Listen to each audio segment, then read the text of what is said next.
Kita meneladani tafsir-tafsir yang ada di Indonesia, kita ini pasti menguatkan akidah, bukan menang kalah urusan sosial, urusan apa. Itu kedua ketiga lah, syukur-syukur menang. Tapi kalau kita paksakan itu yang nomor satu, pasti kita sering kecewa. Jangan pernah menduga bahwa yang superior itu dalam bidang agama orang Arab. Tidak. Beliau gurunya orang Arab, sampai dikenal sebagai apa? Sayyidu Ulama'il Hijaz. Beliau diminta mengajar di Al-Azhar. Orang dari mana? Dari Serang. Ini pewarisnya.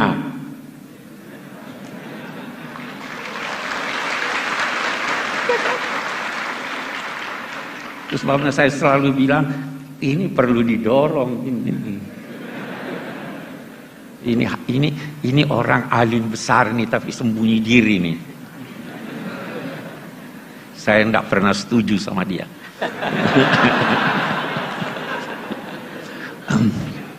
Assalamualaikum warahmatullahi wabarakatuh. Bertemu lagi dengan saya di channel Kafi Kreator. Alhamdulillah, la haula wala quwata illa billah. Semoga teman-teman semua sahabat ngaji selalu dalam keadaan sehat walafiat. Amin amin.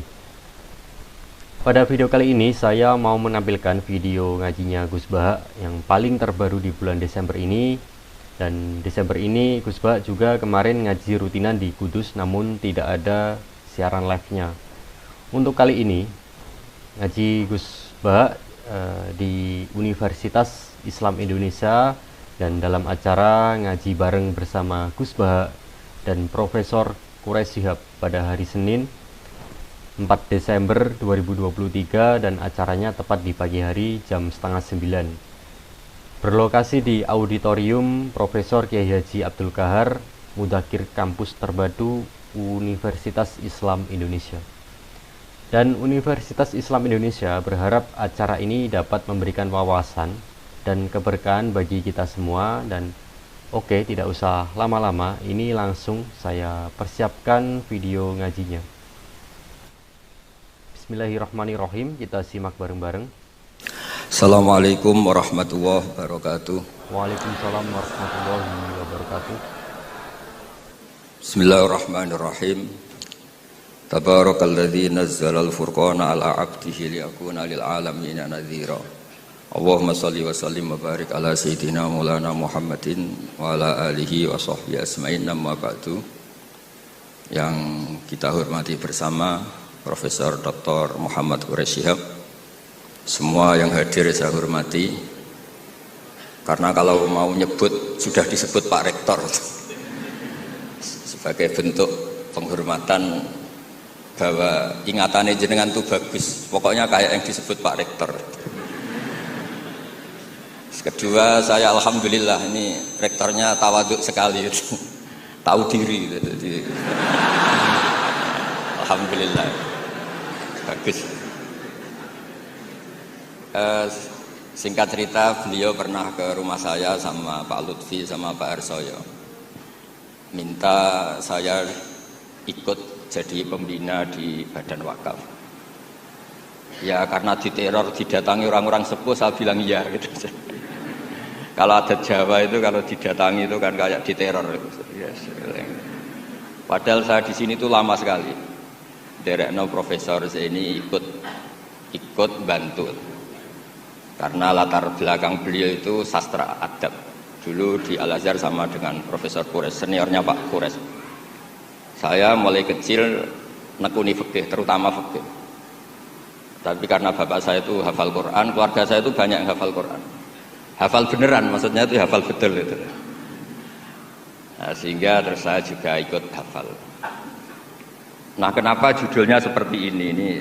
Ini makalah nanti di taskhih istilahnya pondok bareng-bareng Pak Quraish. Jadi Indonesia yang damai ini nggak lepas dari peran kitab-kitab yang datang ke kita, datang ke Indonesia. Misalnya arti kemenangan. Arti kemenangan itu tafsir yang datang ke kita. Ini yang paling terkenal kan tafsir Munir, karangannya Syekh Nawawi Al-Jawi. Itu beliau menyebut kemenangan umat Islam itu kemenangan logika. logika bahwa alam raya ini dimulai dari satu Tuhan yang berstatus wajibil wujud tentu lebih masuk akal ketimbang logika yang lain. Misalnya logika nihilisme, bahwa alam ini dimulai dari ketiadaan. Karena itu melahirkan satu teori ketiadaan menciptakan yang ada. Jadi nanti membingungkan, ada teori al-adamu yakhluqu maujudan, sesuatu yang enggak ada itu menciptakan yang maujud. Itu tentu enggak ketemu nalar. Ini saya baca ya, nanti di tasih Pak Kures. Awal makalah, saya baca Arabnya. Jadi yang pernah kuliah di Fakultas Syariah ini dosennya banyak yang santri saya ini, tapi nggak berani baca depan saya. Nanti kalau salah langsung dipecat sama Pak Rektor. Saya di sini itu mulai tahun 2000 sama Profesor Zeni. Dulu belum Rektor itu Pak Fatul Wahid. Tahu-tahu jadi atasan saya ini. Enggak bener gitu. Tapi nanti di akhirat atasannya saya lagi nanti. Karena yang bisa nyafaati itu orang hafal Quran itu. Jadi harus saya baca ya. Kata Syekh Nawawi, wa may yatawallallaha wa rasulahu walladzina amanu fa inna hizballahi humul ghalibun. Siapa yang mempertuhankan Allah, mengikuti semua aturannya Allah, seterusnya terus pasukan Allah itu pasti menang. Ini ikut Al-Maidah 56. Wa may yattakhidhum awliya fin nusrah fa innahum junduwa wa junduwa humul ghalibun ala a'daihim bil hujjah fa innaha mustamirratun abadan amma bisaulah wa daulah faqad yuhlabun. Jadi kemenangan umat Islam yang permanen itu kemenangan logika. Kalau kemenangan perang, kemenangan bernegara, kemenangan sosial, orang Islam ya pernah kalah. Zaman Nabi Sugeng saja pernah mengalami kalah periode Mekah. Ketika periode Madinah juga pernah mengalami kalah di peristiwa perang Uhud. Tapi kalah-kalah sosial ini tidak ada pengaruhnya dengan kalah secara logika. Logika bahwa alam ini dimulai dari satu Tuhan wajibil wujud tentu lebih mudah dicerna. Makanya beliau ngendikan menang itu ala a'daihim bil hujjah fa innaha mustamirratun abadan, karena logika itu yang abadi. Artinya gini, ketika kita secara sosial ekonomi kalah, mungkin secara apa kalah, meskipun kita ada ingin kalah, tapi jangan pakai ukuran itu. Nanti jangan-jangan ketika kita kalah kaya sama nyuwun sewu non muslim, atau kalah kaya sama yang sholat, buruhnya orang tidak sholat, yang sujud, buruhnya orang yang tidak sujud, Anda tidak perlu merasa kalah. Ketika Anda kerja dan tolabul halal, itu yang merintahkan Allah. Jadi Anda tidak pernah buruh di mata Allah, distatuskan tolabul halal, orang yang mencari apa?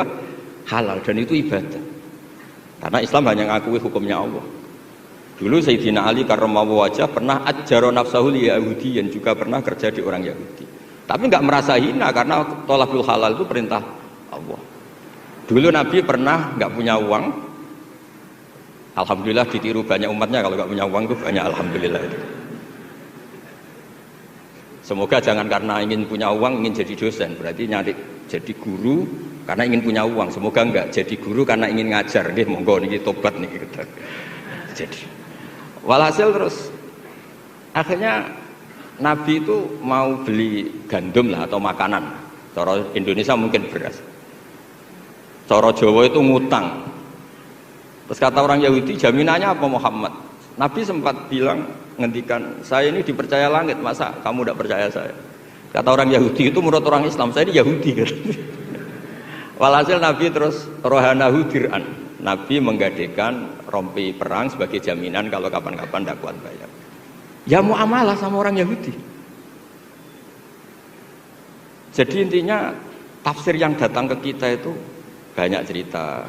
Bahkan cerita fitnah min adzabil qabri itu ceritanya Sayyidah Aisyah itu didatangi dua perempuan Yahudi. Sayyidah Aisyah itu dermawan sekali. Ya memang orang-orang soleh itu jubila auliya wala sakha. Orang soleh itu pasti dermawan. Karena sering dikasih, terus si orang Yahudi, perempuan Yahudianya itu mendoakan semoga kamu diselamatkan dari siksa kubur. Sama sih ingat redaksi di kitab Bukhari itu. Walam an'am an usaddiqahuma, kata Sayyidah Aisyah, saya tidak nyaman membenarkan dia karena dua orang ini orang Yahudi.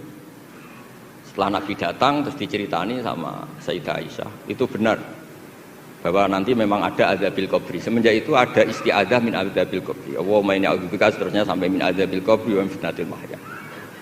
Dan masih banyak lagi cerita-cerita sosial Nabi yang Nabi tertawa-tawa ketika orang Yahudi bilang nanti pas kiamat itu kan hancur semua Muhammad. Lalu orang-orang yang sudah mati diletakkan di mana? Pokoknya terus orang Yahudi cerita-cerita terus Nabi tertawa-tawa, fadhika hatta badat nawajiduhu tasdiqan lima qalahul khabru. Nabi tertawa-tawa, oh ya benar. Semenjak itu ada ilmu bersama bahwa kalau orang Yahudi, orang Nasrani cerita ilmiah itu la tusaddiquhum wa la tukadzibuhum. Kamu jangan ngambil sikap membenarkan, juga jangan sampai ngambil sikap mendustakan. Kamu benarkan jangan-jangan pas yang muharraf, yang tipuan. Kamu dustakan jangan-jangan yang masih orisinil. Makanya secara ilmiah Nabi ngendikan la tusaddiquhum wa la tukadzibuhum. Intinya tidak ngambil sikap ekstremis itu juga ajaran tafsir yang sampai ke kita. Karena kita ini butuhnya menang fil hujjah. Dan Allah sering ngendikan di beberapa ayat, diantaranya tentu qul falillahil hujjatul baligh. Makanya di sini saya itu profesor sering ngaji di sini Pak Kures. Tapi entah lupa apa tidak, saya tuh sering ngaji direktorat sama Pak Fathul Wahid. Harusnya sudah jadi kiai, karena sering ngaji sama saya. Tapi kalau jadi kiai kan kata Profesor Zaini itu pernah cerita, kalau jadi kiai itu rezekinya agak jelas, nggak per bulan dapat apa? Gaji. Makanya Pak Zaini pas ketua ini sayang Bu Ova nggak hadir karena beliau di Jakarta, putri Pak Zaini sekarang yang jadi rektor di UGM. Itu ada ustadz latihan kiai itu jatuh di Indramayu, pas itu beliau ketua wilayah itu Kemenak di Indramayu. Itu jatuh, santrinya tuh susahnya bukan main, tapi kata kiainya nggak apa-apa, masih kan. Ternyata yang dipegang itu salam template itu. Jadi badannya agak dipikir tapi masih. Karena dulu jadi kiai itu susahnya minta ampun. Makanya profesi ini sudah jarang yang mau itu. Kalau jadi kiai artis banyak yang mau karena makanya saya jadi kiai di UI itu sering istighfar. Jangan-jangan ini kategori elit sehingga hisabnya besar. Makanya saya ini termasuk kiai orisinil. Jadi saya dipaksa jadi kiai di sini tapi sering nggak mau karena saya ini kiai betul. Jadi kalau fasilitas banyak takut hisab. Kalau kiai gak betulan fasilitas banyak tambah seneng.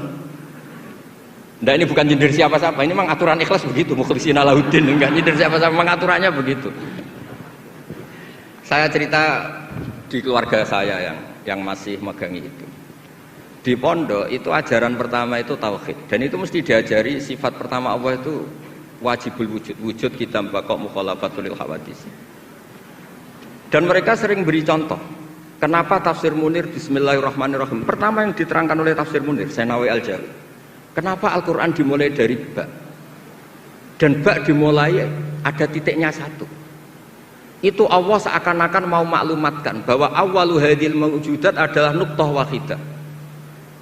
Pertama wujud, kamu gambar apa saja. Saya sering cerita ini tak ulang-ulang. Kamu gambar apa saja, entah gambar jelek, entah bagus, tetap dimulai dari satu titik. Angka 1 juta sampai 1 miliar 1 triliun tetap dimulai dari angka 1. Sebab itu bak di situ kata Syekh Nawawi adalah bi kana makana wa bi yakunu mayakun. Dengan saya kata Allah yang ada menjadi ada, yang mau ada saya yang mengadakan. Unsur utamanya saya kata Allah. Nuqtatil wujud. Artinya gini, andaikan kita neladani tafsir-tafsir yang ada di Indonesia, kita ini pasti menguatkan akidah. Bukan menang kalah urusan sosial, urusan apa.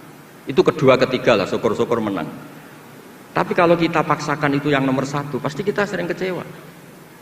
Itu rektor UI itu mesti miskin tuh dibanding pengusaha-pengusaha Jakarta itu. Itu kalau nggak terima, saya ini rektor Universitas Islam, masa kalah kaya, kan repot nanti. Tapi barokahnya qanaah, alhamdulillah gak apa-apa. Ya jadi jelas ya di sini beliau ngendikan yang menang hujah itu fa innaha mustamirratun abadan. Logika itu mustamirratun abadan. Dalam kitab Fathul Bari sarahnya Shahihul Bukhari dijelaskan kemenangan umat Islam itu iltidza dan aklian. Kita punya akidah yang secara akal itu nyaman. Coba Anda misalnya jadi muslim, Anda mungkin profesor, kayak alim, kayak top, terus ditawari satu teori begini, hadil maujudat khalaqahal adamu misalnya, ini yang alam nyata ini penciptanya adalah ketiadaan, kamu pusing 7 keliling. Ini gimana sesuatu yang ada kok penyebabnya ketiadaan? Sebab itu dulu ada sahabat namanya Jubair bin Mut'im. Itu tokoh besar di kafir Quraisy. Saking tokohnya dia yang jadi utusan untuk membebaskan Asra Badrin, tawanan Badar. Pas dia nginep di masjid nunggu ketemu Nabi, Nabi pas sholat maghrib baca wattur wa kitabim mastur fi raqqim mansur. Didengerin sama dia sampai pada ayat Am khuliqu min ghairi syai'in am humul khaliqun. Masa alam raya yang seluas ini kemudian diciptakan tanpa sebab yang ada? Atau kamu-kamu yang enggak mengakui Tuhan itu kamu pencipta langit dan bumi? Am khalaqus samawati wal ard bal la yuqinun.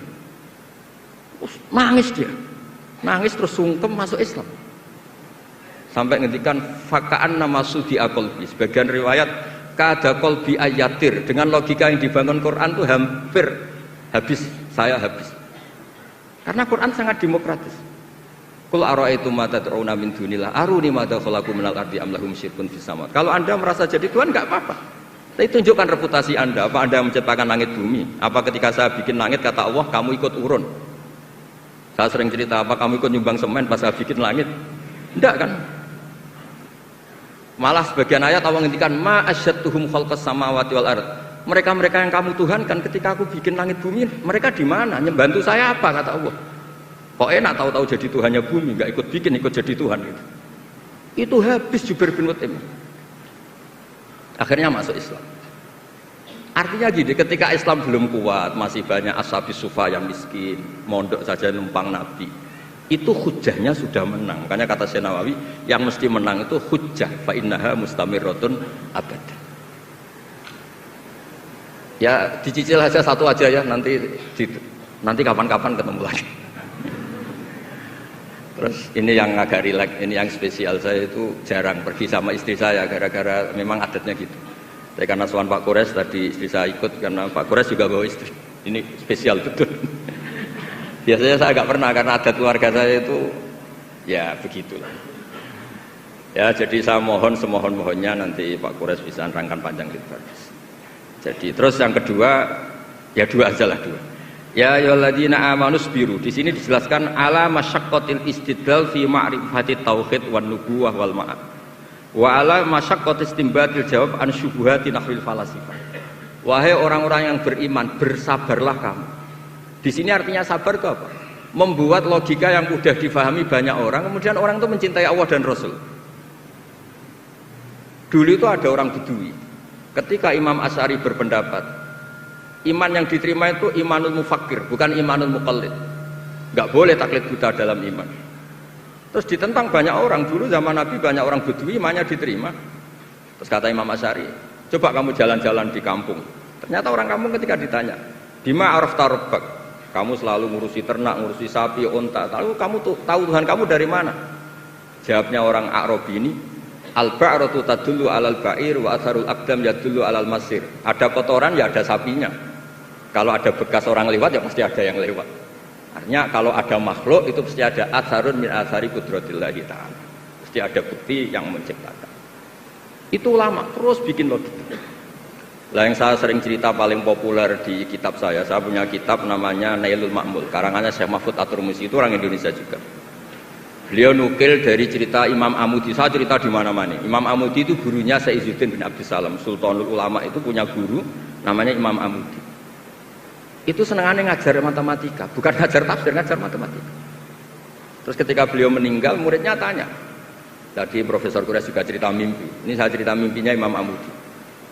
Ma fa'ala bika rabbuk, yang diperlakukan Tuhan kamu itu apa? Ada hanya pengajar matematika.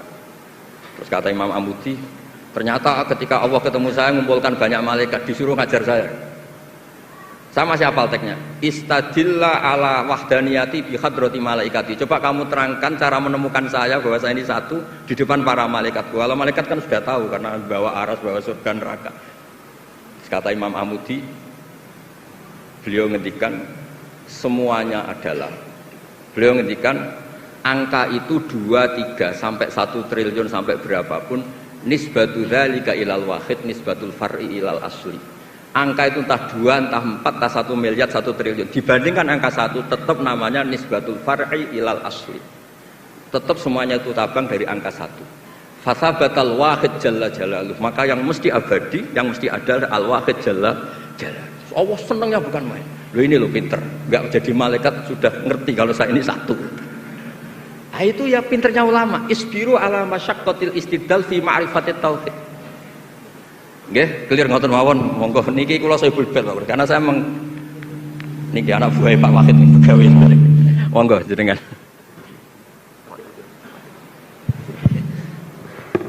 Untuk selanjutnya kami mohonkan Prof. Quresh.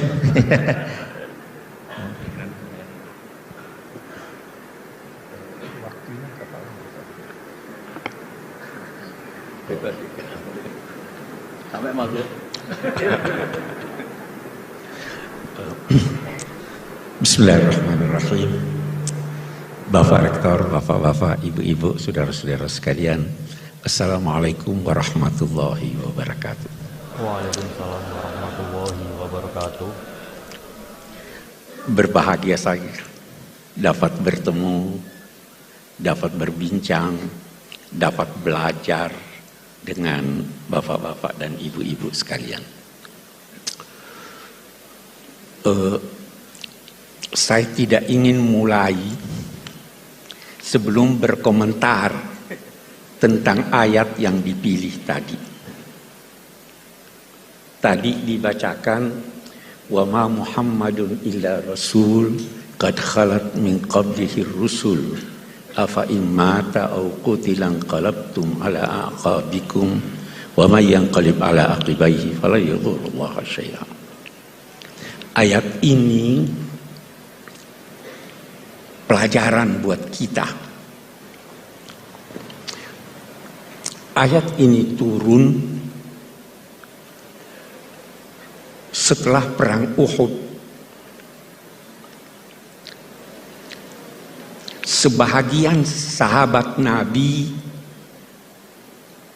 meninggalkan medan perang. Bahkan diduga ada yang goncang imannya sehingga meninggalkan Islam. Turun ayat ini. Ada satu penafsiran yang saya anggap baik sekali dari seorang pemikir Aljazair, Malik bin Nabi. Beliau berkata, ayat ini pelajaran buat kita semua bahwa jangan menilai baik buruknya sesuatu dengan mengaitkannya pada sosok yang mengucapkannya. Sahabat-sahabat yang meninggalkan medan perang dan yang boleh jadi meninggalkan Islam itu karena mereka terkagum-kagum pada Nabi pada saat hidupnya, dan begitu tersebar bahwa beliau wafat, beliau meninggalkan. Ini karena mereka mengaitkan kebenaran dengan sosok manusia. Jangan pernah menilai baik buruknya sesuatu karena ada materi. Jangan pernah mengaitkan baik buruknya sesuatu karena ini diucapkan oleh profesor ini, itu, dan sebagainya. Nilailah baik buruknya sesuatu itu dari idenya, bukan dari orangnya. Walaupun itu diucapkan oleh Nabi Muhammad SAW, selama ucapan itu bersumber dari pribadi beliau, bukan dari Allah Subhanahu wa Ta'ala. Karena itu sebagian sahabat Nabi, kalau Nabi berucap, itu bertanya, ahada ra'yun am huwa wahyun. Apa ini pendapat pribadimu atau ini wahyu? Kalau wahyu sami'na wa ata'na. Tapi kalau pribadi Nabi, boleh jadi beliau keliru.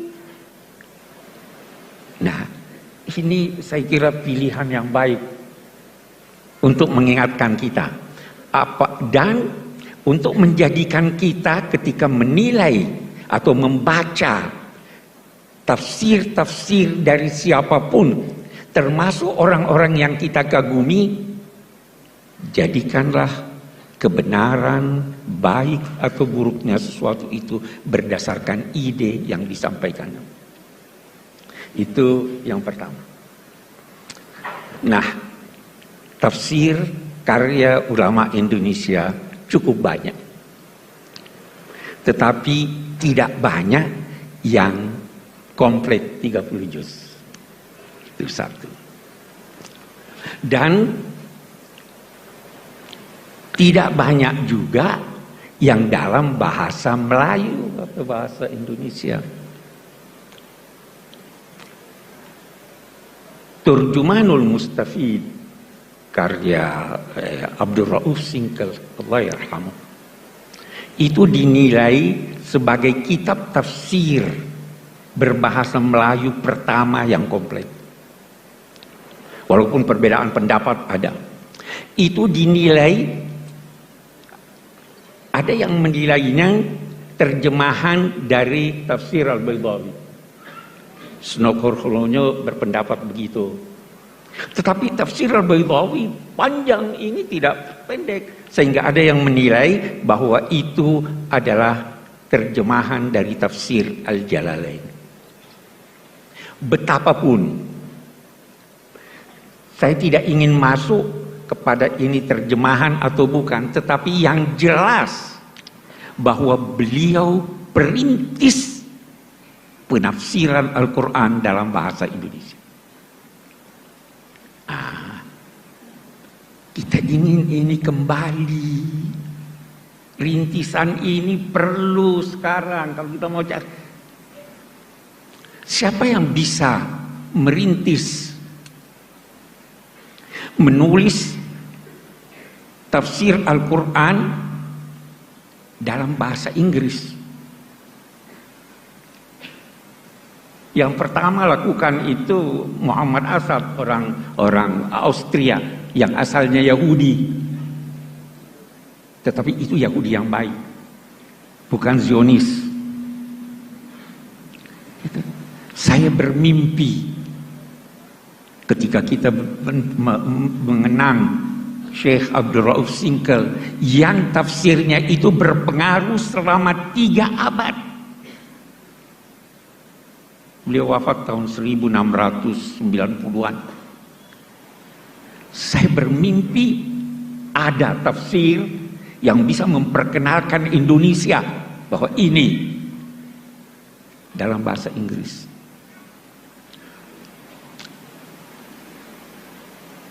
Itu kita, walaupun isinya boleh jadi sebagian kita tidak setuju. Apalagi kalau kita bicara tafsir Al-Baydawi. Ada di tafsir Al-Baydawi. Nah ini di pesantren-pesantren pasti masih dibaca sekarang ya. Ada di tafsir Al-Baydawi dikutip hadis la tatara'a narahuma, tidak boleh saling terlihat api yang digunakan memasak antara apinya orang Muslim dan apinya orang Yahudi. Terus dia berkata, itu firman Allah, wala tattakhidul yahuda wan nasara auliya, adalah larangan mempekerjakan orang Yahudi. Ini nggak bisa. Itu dibantah sudah oleh ulama-ulama yang lain. Tapi kita berkata itu pada masanya. Pada masa kita situasi telah berbeda. Jadi walaupun kita membaca, kita kritis. Betapapun Syekh Abdul Rauf Singkel adalah perintis yang harus kita hormati dan kita ikuti jejak beliau dalam hal yang benar. Saya pindah. Syekh Nawawi Banten, Allah yarham. Ini orang sangat istimewa. Jangan pernah menduga bahwa yang superior itu dalam bidang agama orang Arab. Tidak. Beliau gurunya orang Arab. Sampai dikenal sebagai apa? Sayyidu ulama il-Hijaz. Beliau diminta mengajar di Al-Azhar. Orang dari mana? Dari Serang. Ini pewarisnya.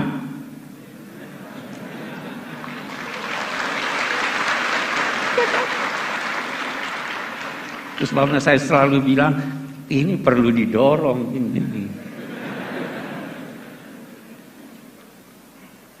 Kenapa Syekh Nawawi mendapat tempat yang begitu besar?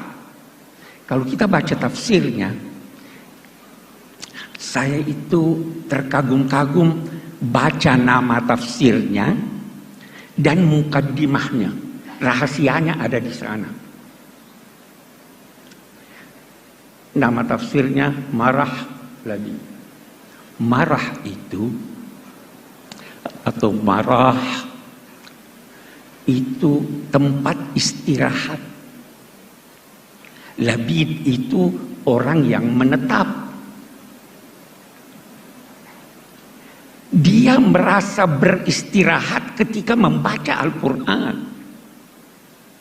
Dia menetap di sana, tapi dia bersahabat dengan Al-Quran. Anda mau bersahabat dengan Al-Quran, dia beritahu Anda rahasia-rahasianya. Saya baru tadi cerita soal Al-Ibriz. Almarhum ayah sahabat karib saya, Gusmus. Itu pernah, menurut ulil albab, pernah ada satu orang memimpikan beliau. Itu saya ada tulis di tafsir saya, ada kesalahan, perbaiki. Melalui alam gaib dia kirim kemari pesan. Dan ternyata diperiksa. Itu kenapa? Karena bersahabat dengan Al-Quran. Nah, kita kembali kepada Syekh Nawawi Banten. Di mukaddimahnya beliau berkata, Amarani ba'dul a'izzah an aktubah fi tafsiril Qur'anil Majid. Saya diperintah, bukan diminta. Lihat tawadhu'nya, rendah hatinya. Saya diperintah oleh orang-orang mulia untuk menulis tafsir Al-Quran. Fataraddadtu zamanan tawilan. Saya ragu. Kenapa ragu, wahai imam? Jangan sampai saya termasuk kelompok orang yang dinyatakan Nabi memfassar Al-Qur'ana bi ra'yihi falyatabawwa maka. Ini orang takut. Tidak gampang-gampang tafsir. Ini sudah alim besar ini masih takut dia menafsirkan. Memang itu. Allahu nazzala ahsanal hadis kitaban mutasyabihan taqsya'irru minhu juludul ladzina amanu. Baru setelah itu wa tatma'innu qulubuhum. Ya kan? Setelah merasa takut, zamanan, waktu yang panjang, saya nggak bisa, takut saya salah. Terus beliau menulis apa? Maka saya menulis iqtidaan bis salafis salih, mengikuti orang-orang alim sebelum saya. Baru ada hal yang menarik lagi dari mukaddimahnya. Li'anna di kulli zamanin tajdida. Allahu Akbar. Ini tahun berapa tuh itu? Tahun 1890-an barangkali ya. Dia sudah bicara tentang tajdid. Setiap zaman, kenapa dia mau tulis? Saya tulis sekarang. Karena setiap zaman memerlukan tajdid. Itu di mukaddimahnya. Tajdid itu bukan berarti memberikan sesuatu yang baru, tidak harus baru. Sesuatu yang lama tapi sudah terlupakan itu tajdid. Sesuatu yang lama yang perlu tambahan argumentasi walaupun barangnya sama itu tajdid. Tidak harus selalu yang baru. Sekian banyak pendapat-pendapat ulama lama yang sampai sekarang itu bagus sekali. Apalagi sebagian ulama kita itu punya istilah apa? Al-fiqhul iftiradi. Bagaimana kalau begini? Itu masanya belum terjadi, mereka sudah bayangkan. Itu berguna buat kita. Nah, ini yang dilakukan oleh Syekh Nawawi.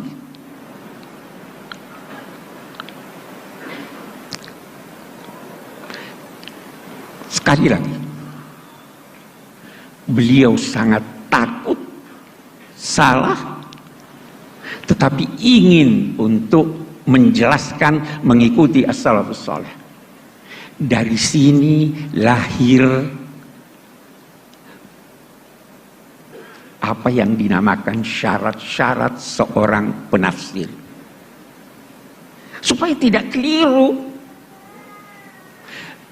Memang saya pernah waktu mengajar masih di Makassar, baca itu syarat-syaratnya Imam Suyuti, itu banyak sekali syarat-syaratnya. Ini Pak, tidak bisa Pak, kita ini syarat ini harus ngerti bahasa Arab dengan segala ininya, usul fikih ini.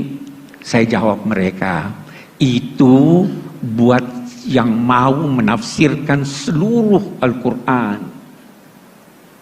Tapi kalau mau menafsirkan 1-2 ayat, tidak harus semuanya itu, ya kan? Dan itu untuk yang mau menafsirkan, bukan untuk yang mau menyampaikan tafsir. Beda itu, ya kan? Walaupun demikian, karena ini mahasiswa yang saya harap ini Pak tidak bisa Pak kita ini. Saya bilang begini deh. Kita mari lihat syarat-syarat itu. Imam Suyuti berkata, syarat pertama sahhatul aqidah. Akidahnya harus lurus. Saya bilang, kita ganti aja ini.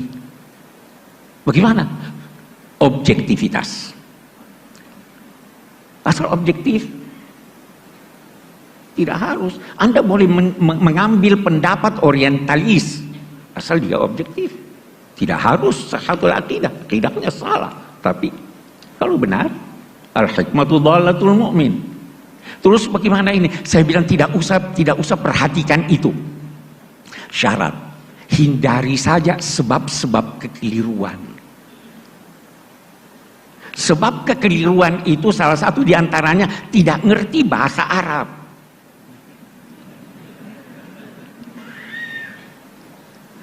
Atau menerjemahkan kata dalam bahasa Arab dari kamus-kamus modern. Itu bisa salah. Pernah tersebar itu Nabi Muhammad sebelum jadi Nabi sesat dia itu. Kenapa? Itu kan di Quran, wa wajadaka dhallan fahada. Dhal itu bukan berarti sesat. Tidak menemukan kebenaran itu juga dhal namanya. Antadilla ihdahuma. Kalau ada 2 perempuan, itu juga itu saya sudah beri saran. Itu saya tidak tahu apa sudah diperbaiki atau tidak. Itu ayat yang menyatakan fa illam yakuna rajulaini farajulun wa imra'atan antadilla. Diterjemahkan begini.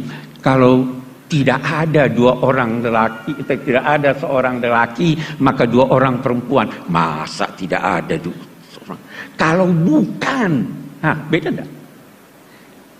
Kalau bukan seorang lelaki, maka 2 orang perempuan, takut jangan sampai salah satu dari perempuan itu lupa, tudillah.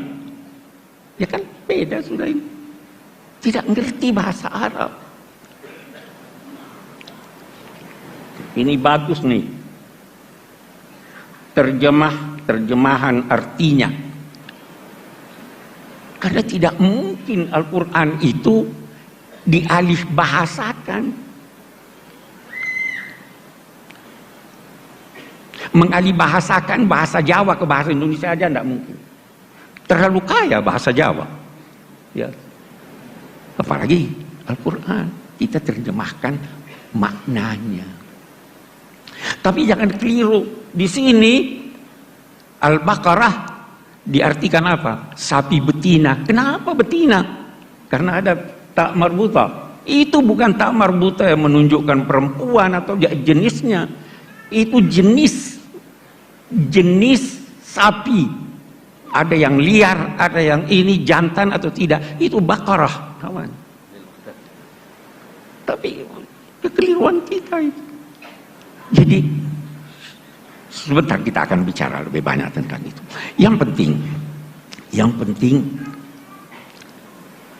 jangan pernah menduga, sekali lagi, bahwa kita bangsa Indonesia tidak mampu melebihi bangsa-bangsa lain walaupun yang bahasa ibunya bahasa Al-Quran. Sekali lagi buktinya, kita mampu. Asal kita mau belajar. Kita bisa. Bahkan sampai sekarang saya anggota Majlis Hukama Al-Muslimin, pimpinan Syekh Al-Azhar. Itu majlis ini meminta agar mereka yang ditugaskan dari Al-Azhar, dari Abu Dhabi, itu ke Indonesia mempelajari apa? Bagaimana toleransi di Indonesia. Orang belajar sama kita toleransi. Kita mampu. Mudah-mudahan pemilu ini tidak membuktikan kita tidak mampu bertoleransi, ya kan? Tapi kita mampu. Orang mempelajari Pancasila. Itu terkagum-kagum. Bagaimana bisa bukan negara agama, bukan juga negara sekuler. Itu ulama-ulama kita tuh yang. Jadi kita mampu. Yang penting kita mau untuk itu.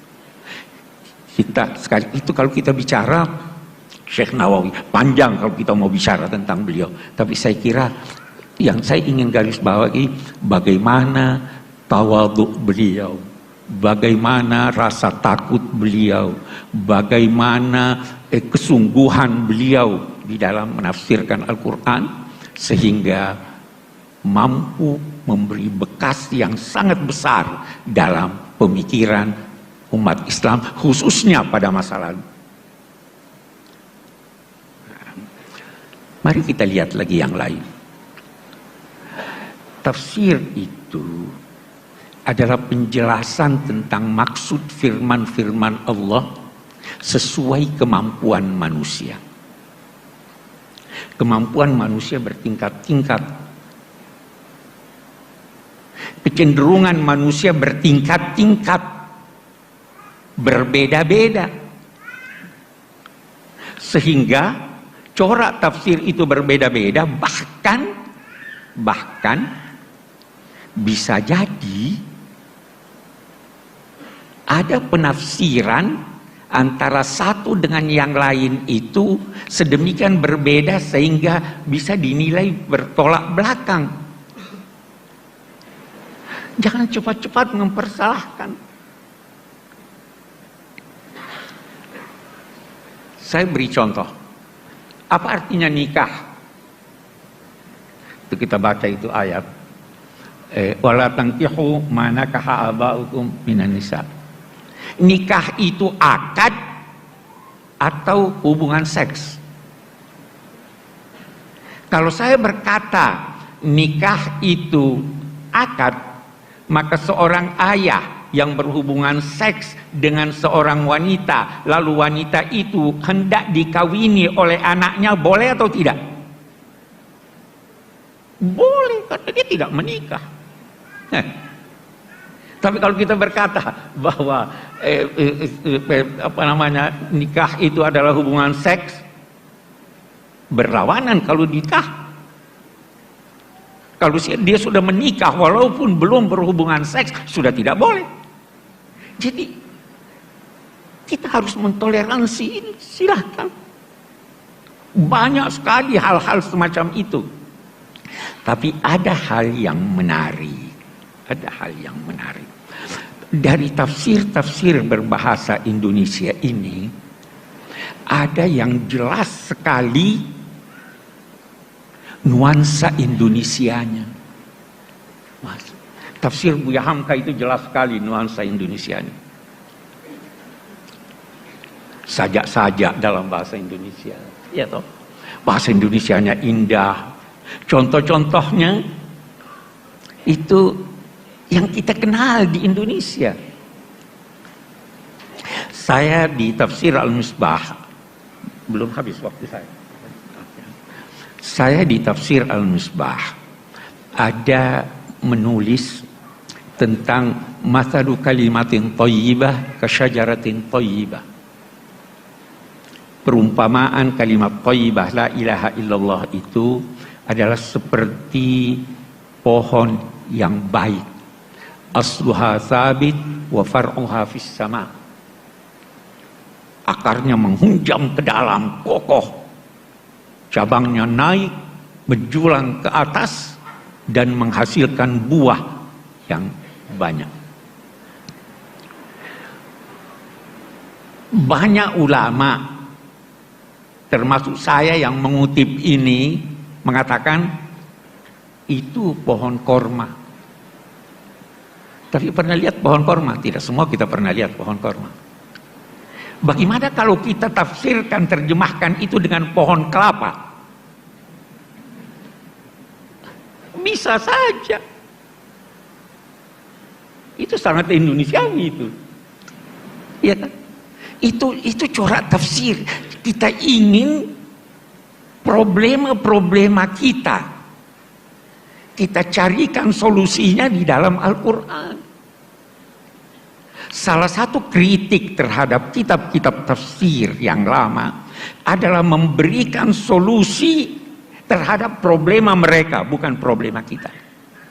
Di sini perlunya tajdid. Kita punya problem.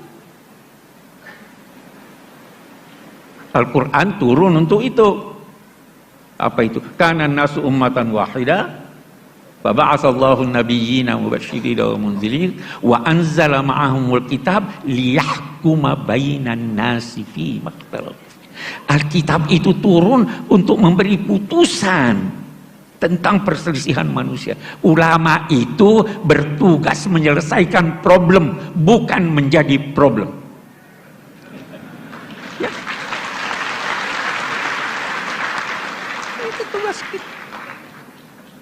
Ini yang kembali lagi saya kepada Imam An-Nawawi tadi. Ini tajdid. Tajdid sudah didengungkan jauh sebelum Syekh Ahmad Dahlan. Sudah dicetuskan ulama itu lanjutan dari ini, kita tajdid. Tapi dasar ulama-ulama yang begitu tekun menulis tafsir tahunan. Itu tafsir Al-Furqan 30 tahun. Itu pertanyaan yang datang, dia tulis setelah 30 tahun baru jadi. Itu pun ada kritik. Terlalu ahli bahasa. Padahal tidak semua bisa diartikan, punya arti dalam bahasa Indonesia. Banyak sekali. Satu contoh umum. Aqimus shalah apa artinya? Memang dirikan salat. Apa itu yang dimaksud? Qama itu satu dulu hal. Qama itu berarti berdiri, itu sikap sempurna. Anda mau hormat orang sambil baring nggak sempurna, sambil duduk nggak sempurna. Qama. Sehingga qama itu berarti ketika berkata aqimus shalah, sempurnakan pelaksanaan salat. Khusyuknya, sebelum khusyuknya, sunnahnya, wajib, itu aqimus shalah. Mau diterjemahkan apa nih sekarang? Ya terjemahan artinya. Kalau kita hanya terjemahan begitu, seperti yang seringkali kita temukan di Al-Furqan, itu bisa atuz zakah. Apa artinya atuz zakah? Tunaikan. Atu itu bisa berarti sempurna. Atu itu bisa berarti antar. Atu itu bisa berarti sesuatu objeknya yang baik. Jadi jangan jadikan di bulan Ramadan masa pameran kemiskinan. Tidak atuz zakat. Ulama-ulama saya teringat itu Syekh Muhammad Rashid Ridha di dalam tafsir Al-Manar. Dia itu menulis tafsirnya untuk majalah Al-Manar. Seringkali dia tidak sempat merujuk ketika menulis. Maka ketika dia tulis tentang atu, dia katakan sepanjang ingatan saya itu dia yatina bukan apa subhanallah. Walat yatina al-fahishata min nisaikum yatina ya. Ini orang alim besar nih tapi sembunyi diri nih. Saya enggak pernah setuju sama dia.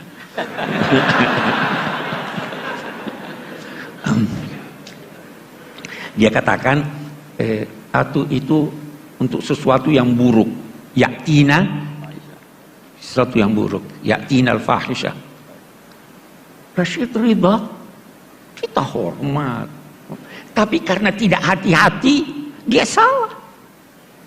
Apa buktinya salah? Kenapa ada yatina min kulli fajjin amir? Haji baik. Syekh Sya'rawi, ini ulama besar Mesir, Allah yarham. Anda tahu dalam usia 82 tahun baru dia tahu persis apa arti Atiyah. Ini. Qad balagtu minal umri atiyah. Saya tidak tahu persis apa artinya kecuali setelah saya ke London. Saya berobat. Waktu saya berobat, dokter bilang, ini tidak ada obatnya lagi. Vitamin tidak berguna, operasi tidak berguna. Anda telah mencapai usia yang penyakit Anda ini sudah sedemikian besar karena usia sehingga tidak diobati. Terus dia berkata, oh inilah yang dimaksud qad balagtu minal umri itiyah. Itu baru tahu tuh. Jangan malu berkata saya tidak tahu. Ya kan? Nah ini, itu kalau kita bicara tentang kosakata banyak sekali itu.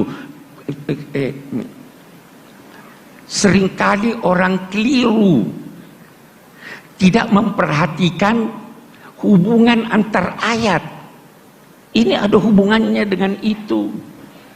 Seringkali orang tidak memperhatikan itu. Syekh Rashid Ridha, kita bicara Rashid Ridha, itu indah sekali. Dia itu paling suka kritik ulama. Itu Syekh. Imam Suyuti dinamainya Hatibul Lail. Hatibul Lail itu artinya orang yang kumpul kayu bakar di malam hari, dia tidak bisa bedakan ini kayu atau bukan. Dia himpun aja. Ya. Semuanya dia kritik. Tapi ketika sampai pada gurunya, dia beda pendapat, tetapi sangat halus. Dia carikan pembenaran. Saya ingin jadikan ini sebagai contoh bagaimana orang harus menghormati guru. Ya, kita ambil sisi positifnya. Nah, saya beri contoh Anda. Quran itu singkat padat. Terkadang dia tidak sebut lagi satu kata karena sudah ada isyarat pada kata yang lain. Saya beri contoh.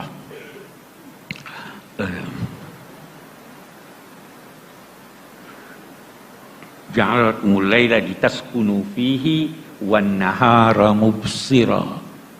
Allah menciptakan buat kamu malam supaya kamu dapat tenang, tidur tenang, dan menciptakan siang terang benderang. Ini ada kata yang tidak disebut. Allah menciptakan buat kamu gelap, malam itu gelap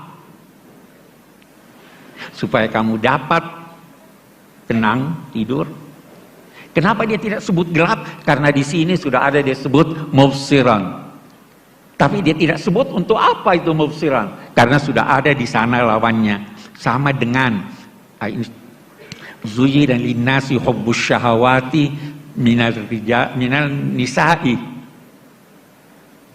Diperindah bagi manusia kecintaan kepada perempuan. Memangnya perempuan tidak cinta laki-laki? Kenapa tidak disebut? Tidak disebutkan? Wal banina, dan anak laki-laki.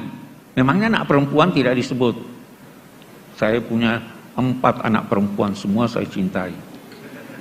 Ya kan? Kenapa begini? Singkat. Al-Quran ingin berkata, karena saya sudah sebut di sini An-Nisa, saya tidak perlu sebut Ar-Rijal, karena di sana saya sebut. Itu di Quran banyak sekali. Hubungan antar ayat itu banyak sekali.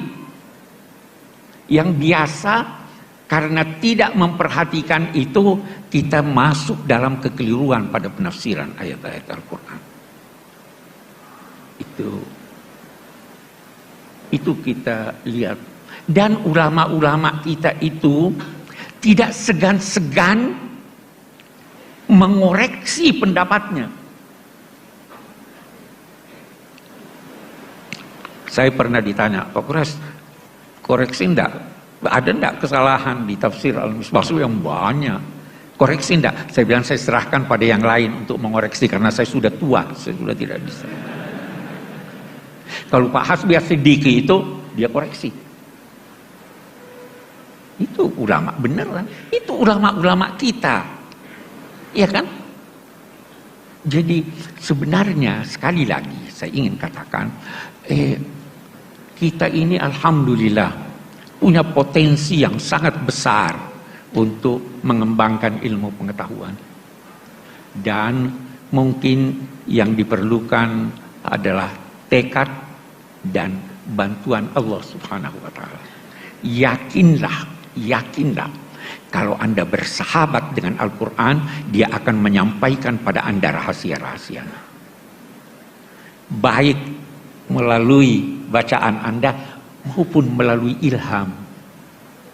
Itu kan, baca itu. Iqra bismi rabbikal ladzi khalaq, khalaqal insana min 'alaq. Baru dia Iqra wa rabbukal akram alladzi 'allama bil qalam. Yang kedua nih yang kita mau, 'allamal insan. Itu dapat ilham Anda. Tanyakanlah kepada mereka yang banyak menulis tentang itu. Anda dapat ilham. Al-Quran itu tidak habis-habis maknanya. Tidak ubahnya seperti alam raya ini. Bumi kita ini dari dulu seperti ini. Tapi setiap saat ada rahasia baru kalau kita pelajari. Kalau Anda belajar Al-Quran, setiap saat Anda bisa mendapatkan rahasia baru. Yang disampaikan boleh jadi melalui penelitian Anda, atau boleh jadi melalui mimpi, melalui ilham, dan sebagainya. Itu sebabnya dia katakan Iqra wa rabbukal akram. Dia bukan katakan wa rabbukal karim. Karim itu apa artinya? Dari segi bahasa. Kita biasa artikan mulia ya. Bukan dong mulia. Salah satu yang dikembangkan oleh ulama-ulama dewasa ini adalah tidak memahami kosakata Al-Quran kecuali dengan merujuk pada Al-Quran. Al-Quran menggunakan kata karim. Rizqun karim, rezeki yang karim. Zaujun karim, pasangan yang karim. Zillun karim, banyak. Apa artinya karim ini? Kalau saya berkata mulia, apa sih mulia itu? Karim itu sesuatu yang terbaik menurut objeknya. Kalau saya berkata rizqun karim, kalau rezeki itu, rezekinya itu, rezeki lagi bisa macam-macam ini rezeki. Kita ambillah duit. Apa itu rezeki? Yang banyak tapi halal. Kalau banyak tidak halal bukan karim. Pasangan yang karim, yang sesuai. Itu zilun karib, naungan, semuanya itu karib. Karena itu sekali lagi kita tidak bisa terjemahkan mulia. Mulia itu apa? Mulia itu yang langka. Kalau tidak langka tidak mulia. Itu sebabnya permata yang hebat dinamai ahjar karimah. Yang Anda butuhkan. Kalau Anda tidak butuhkan, tidak karim. Walaupun langka. Apalagi yang sulit terjangkau. Itu makna-makna yang mesti bisa kita kembangkan dan menghasilkan makna-makna baru dalam konteks tafsir. Ini sudah dirintis oleh ulama-ulama kita. Kita perlu kembangkan. Kita perlu ini. Karena apa yang ditulis jangan jauh-jauh. Yang ditulis di Departemen Agama punya, yang disusun itu masih banyak kesalahan yang kita temukan. Boleh jadi kesalahannya karena belum ditemukan dari segi ilmiah. Boleh jadi juga kesalahannya karena kedangkalan pemahaman kita terhadap Al-Quran. Ada. Sekarang pun masih terus diupayakan untuk merevisi itu. Apa yang salah. Banyak. Jadi, ya saya bicara sudah terlalu panjang. Saya kira saya cukupkan sampai di sini. Assalamualaikum warahmatullahi wabarakatuh.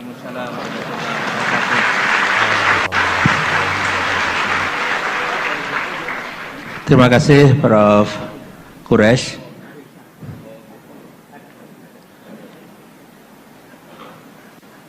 Maaf Gus Pak, mau menambahkan?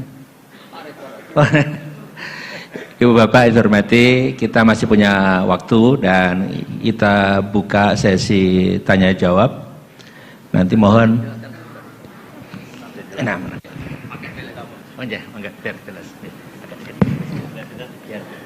Oh ya. Bismillahirrahmanirrahim. Alhamdulillah bingung semua toh. Jadi yang saya mau katakan di sini adalah peristiwa-peristiwa furu'iyah. Itu memang Nabi didesain salah, bukan salah, didesain salah. Sehingga itu melahirkan hukum fikih.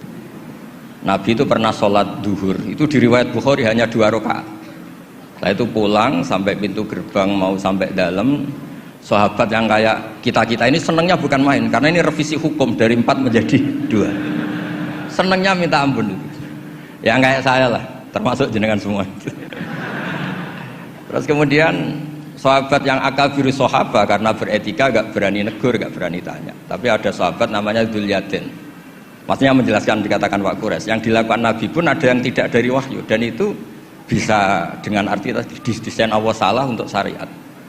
Akhirnya Nabi ditegur sama Dzul Yadain, aku siroti sholatu amnasita ya Rasulullah. Apa ini sholat sekarang jadi 2, apa memang kau lupa? Nabi masih menjawab kullu dzalika lam yakun, itu semua agak terjadi. Nabi kembali tanya semua sahabat, ahakun maqalahu Dzul Yadain, apa benar yang dikatakan Dzul Yadain? Semuanya bilang benar, tadi engkau sholat hanya 2 rakaat. Terus Nabi takbir lagi menambahkan 2 rakaat. Makanya terkenal di kalangan ahli tafsir, Nabi ngendikan ma kuntu ansa walakin unassa li as-sunnah. Saya ini tidak pernah lupa, tapi didesain Allah lupa supaya orang tahu kalau sholat lupa itu kayak apa. Alhamdulillah kita sering lupa, jadi ya. Kedua itu peristiwa Nabi itu mau sholat, sudah mau takbir, sudah di mihrab. Kata Nabi, makanakum, kamu diam di sini aja. Nabi pulang, setelah kembali ke masjid atau musola, yakturu ra'suhu ma'an, kelihatan habis mandi junub. Terus kata Nabi, oh ya tadi saya lupa belum mandi junub, makanya pulang terus mandi. Kata banyak kiai itu, kalau kita tidak akan Gus lupa itu. Ya lupa itu, maksudnya lupa mandinya apa lupa junubnya tidak tahu. Kata kiai yang bela Nabi, itu menunjukkan Nabi itu mesra. Mau sholat saja masih dapat jatah. Nah kalau kiai kan tidak mesra, makanya tidak ngalami itu. Tapi intinya Nabi itu manusiawi sekali, dia pernah lupa sudah di. Itu kalau yang melakukan Pak Rektor mesti mikir apa ya semua gitu. Pak Rektor sholat zuhur 2 rakaat pasti mikir apa toh nganti lali kan gitu. sebetulnya itu meraktekkan sunnah Rasul tadi benar.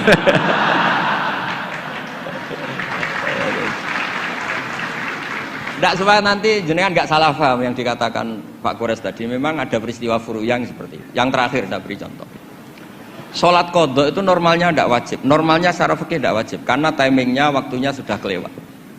Misalnya anak SD atau SMP sekolah jam 2 siang datang jam 4 sore kan normalnya sudah nggak ada gunanya karena waktunya sudah selesai. Padahal sholat itu berwaktu. Tapi karena Nabi pernah qadha. Nabi itu pernah, dan Nabi itu memang luar biasa. Pas kodok saja didesain nggak salah, padahal mestinya kodok itu kan gimana gitu. Nabi itu sudah sekitar 3:30 lalu jam 3, bilang ke Bilal, Bilal saya ini ngantuk mau tidur. Dah tidur saja ya Rasulullah, saya ini mau sholat malam sampai subuh, tenang saja. Ya kalau gitu ikhla' lana lail, kamu jaga, iya tenang aja Nabi. Setelah sholat ternyata Bilal ketiduran juga.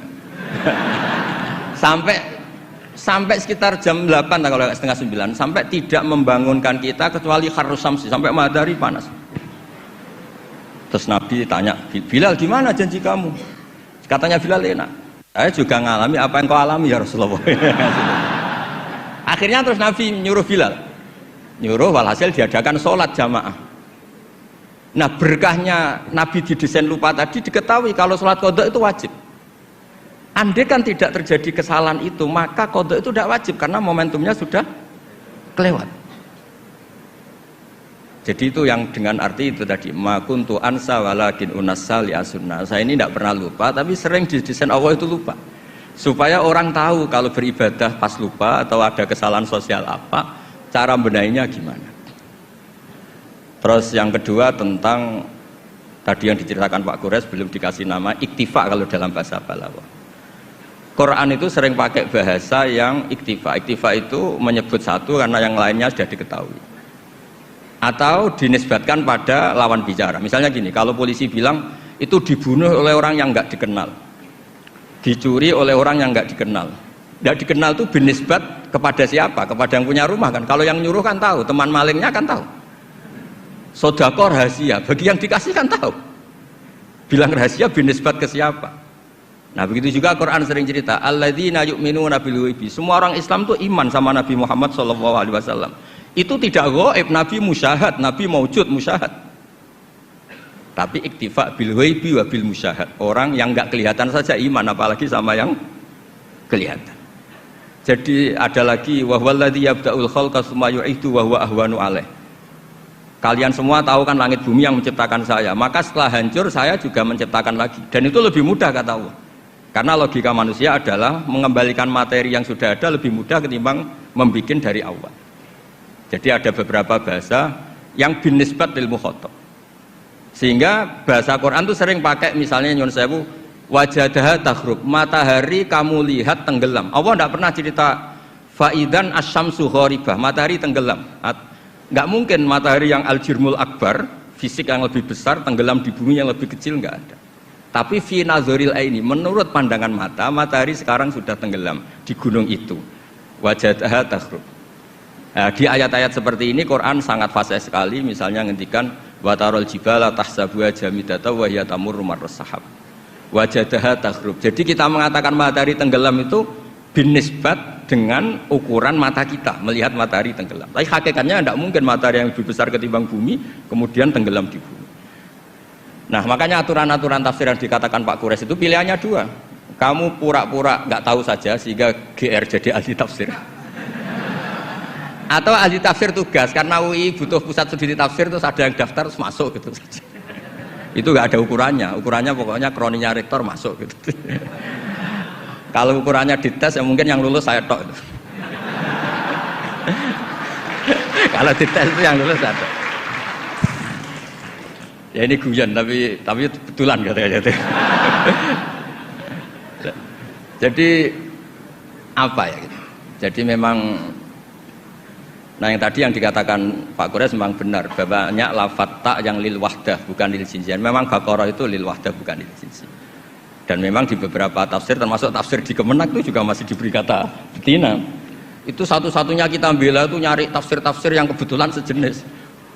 Ada riwayat mengatakan itu unsan, tangintipnya kapan? Tapi memang di bahasa Arab tuh gitu ya. Makanya Abu Hanifah dulu pernah dibully, ditanya, apa Namlatu Sulaiman? Beliau zaman itu mungkin belum ila darujatil mustahid, jawab perempuan. Alasannya qalat namlatun.